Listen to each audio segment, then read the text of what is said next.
The Teacher in Space program was intended to be the great triumph of the space shuttle era.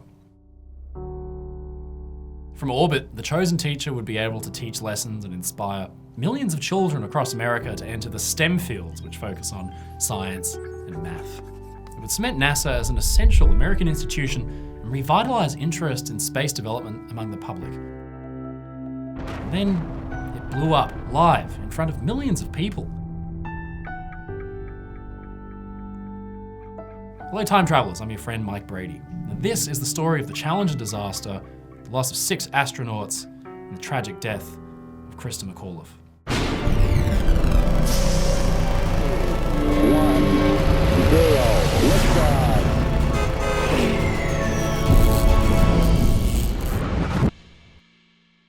The Challenger mission was the 25th flight of the Space Shuttle and was launched to deploy a new communications satellite that would have increased NASA's ability to communicate into space. Well, that was the original idea, at least. As time went on and NASA's mission schedules were shifted, the Challenger also became the centerpiece of a new initiative. The Teacher in Space program was planned by the Reagan administration to bring an ordinary American citizen into space, to prove America's capabilities, to inspire millions of children to pursue careers in science, and to bridge the gap between NASA and an increasingly apathetic public. After the moon landing in 1969, public interest in spaceflight began to die off. Questions were even asked about why billions of dollars were even being spent on space missions anymore. NASA and the government were finding new ways to show the world that spaceflight was a worthy endeavour, and the Teacher in Space program just might be the way to do it. Christa McAuliffe was a high school social studies teacher from New Hampshire, and one of over 10,000 applicants for the Teacher in Space program. She'd been a teacher since 1970 when she was 22. A dedicated, passionate professional, she cared deeply for her students and the state of America's education system. Christa's teaching style focused heavily on field trips and interaction, and the New York Times reported that she emphasized the impact of ordinary people on history, saying they were as important to the historical records as kings, politicians, or generals. Christa was also active in her community, taking part in the A Better Chance program or the ABC, which helped underprivileged American kids reach higher studies and opportunities. When the Teacher in Space program was announced, Christa replied immediately, promising NASA that she would keep a 3-part journal that would detail the planning, execution, and after effects of the mission. After a process lasting more than a year, and with thousands of applicants having entered, only a select few made the shortlist. In the end, the announcement was made and headlines across the US printed the name Christa McAuliffe. Her students were elated. Miss McAuliffe was going to space.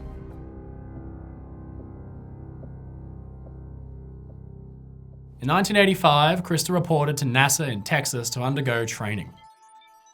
Because the program was intended as a way to get an ordinary person into space, the requirements for spaceflight were surprisingly thin given what was at stake. Christa would need to go basic training, but she would be subject to the same rigorous standards that astronauts were. While Christa began to pass NASA's fitness tests and start her training, NASA's planners were hard at work organising the mission. From the very beginning of the program, though, there were issues. The Teacher in Space program had been decided on without even having a clear objective in mind. The Challenger mission was only settled on as the one to take Christa to space because it had been delayed from the year before and the schedules now matched. There was always a certain disconnect between the government's political goals and the practical requirements from NASA. The president had decided that a teacher was going to space, and NASA had to find somewhere to slot her in. Unfortunately, this sort of political maneuvering might have played a role in the mission's eventual catastrophic failure.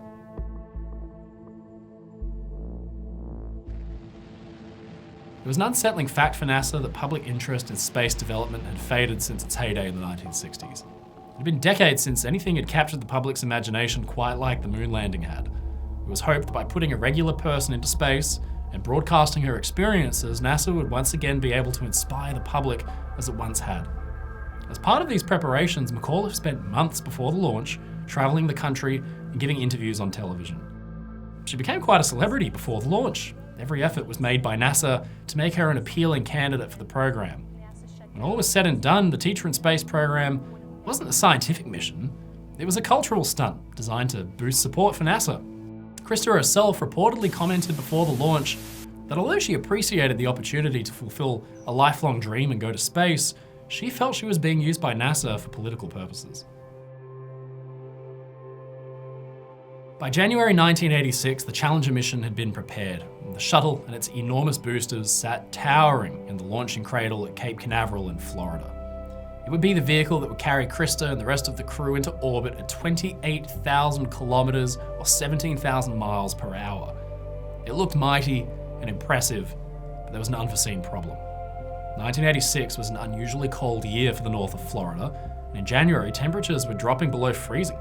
Usually they would sit at around 57 Fahrenheit or 14 degrees Celsius.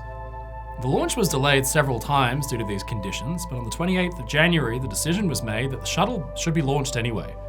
This was in spite of the cold front that had hit Florida and dropped the temperatures so low that ice had formed on the launch pad. Despite the fact that conditions really hadn't changed at all since the mission had been cancelled the first time, the mission was given a go-ahead. Suited up, the Challenger crew proudly marched to the launching pad, but this would be the last time they'd be seen alive.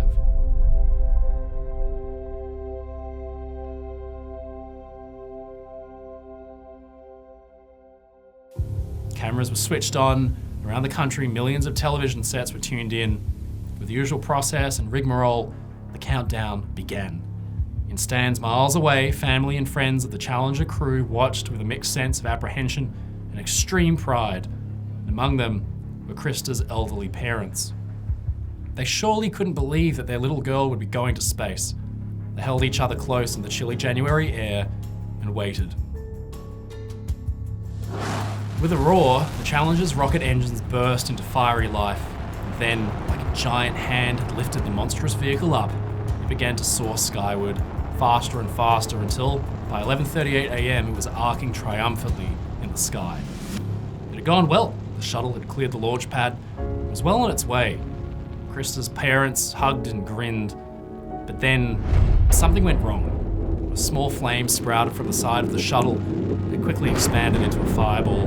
The entire assembly disintegrated, the rocket boosters flying off in crazy directions, their engines still firing madly. The Challenger exploded in mid-air just 73 seconds after launch. For more than an hour, fiery debris rained down over the ocean as spent fuel and pieces of rocket plummeted back down to Earth.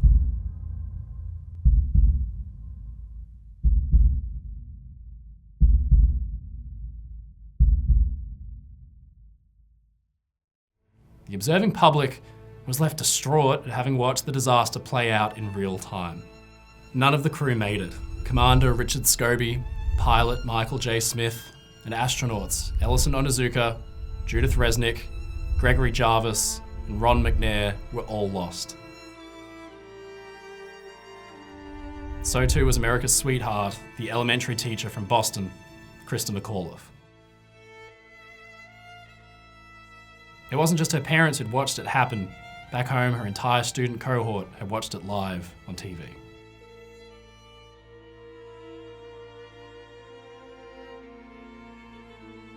Immediately after the crash, the State of the Union address was cancelled out of respect. At 5 p.m. that evening, President Reagan gave a live speech from the Oval Office saying, "The future doesn't belong to the faint-hearted. It belongs to the brave. The Challenger crew was pulling us into the future, and we'll continue to follow them. We'll continue our quest in space.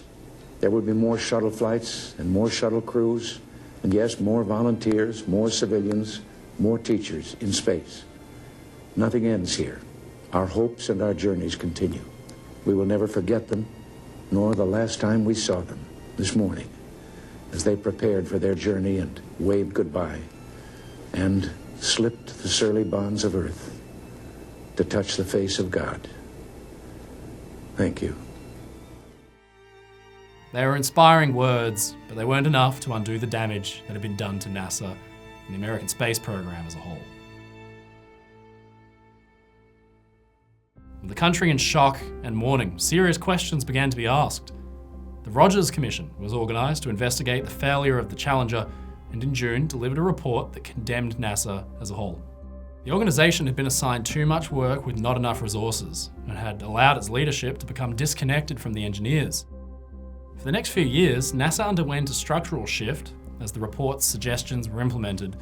There would be fewer missions with greater preparation time, and the NASA managers had to be in constant contact with scientific personnel to ensure that no future incidents like Challenger could occur.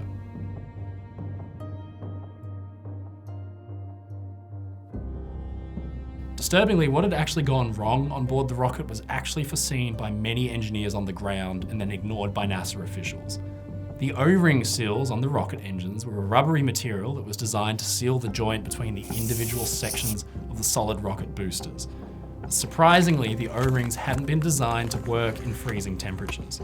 The immense cold that January had caused the O-rings to seize, harden, and eventually crack from the pressures of the engines. Eventually, the flames broke through the seal, caused a failure in the fuel tank, and a catastrophic explosion that tore the shuttle apart. To this day, there are questions about why NASA was so insistent on launching on the 28th of January. One possible answer is that President Reagan was giving his State of the Union address that same day, and the successful launch of the Challenger and the completion of the Teacher in Space program would have provided a nice way to round out the speech. It's possible the government influenced NASA to push the launch forward in spite of the risks in order to please Reagan. There's no direct evidence of this, and Reagan certainly didn't order the shuttle to be launched on that day. It's likely that there is no single answer, and any involvement from the White House came more from implication and assumption rather than direct orders. Nevertheless, against the warnings of the engineers on the ground, the Challenger was launched and everybody aboard was lost. The Challenger disaster wasn't just a failure that killed 6 astronauts and America's sweetheart. What was meant to be the fulfillment of NASA's mission was a spectacular and public failure that set back public support for NASA by an enormous margin. It would be more than 2 years before any other space shuttle mission was given the go-ahead as the program underwent review. As for the Teacher in Space program, well, after the disaster, periodic meetings took place in NASA discussing the status of the program, but nothing was ever decided on. It was simply too risky to allow another civilian onto a space shuttle flight until a complete overhaul of the program had taken place. Eventually, in 1990, the Teacher in Space program was shut down entirely. The spaces on the shuttle mission were too valuable and too much could go wrong to allow civilians on board for at least the foreseeable future. But then in 2007, some 21 years after Challenger, an educator finally travelled to space where she spent over 12 hours in orbit as part of a shuttle crew. She wasn't technically a teacher at the time though, she was just an astronaut who had happened to formerly be a teacher. Her name was Barbara Morgan. Back in 1986, she had been the original backup astronaut for Christa McAuliffe. It was in some ways the culmination of the efforts Christa and 6 other astronauts had given their lives for some 2 decades earlier.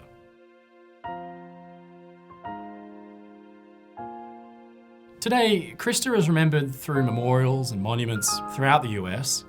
In 2004, she was posthumously awarded the Congressional Space Medal of Honor. In 2021, had a commemorative coin issued in her memory. She had lost her life for something that she truly believed in, something that she had dedicated her 37 years on Earth to. Reagan's words weren't just hyperbole. He was right. There were more space shuttle missions, and we continue as a species to touch the face of God.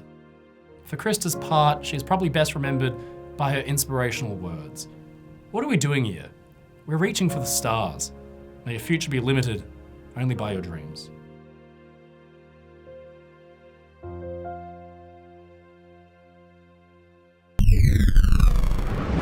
Hello time travelers, thank you so much for watching this video. If you enjoyed it, leave a comment below and don't forget to subscribe to the channel. Until next time, remember, history doesn't repeat, but it certainly echoes.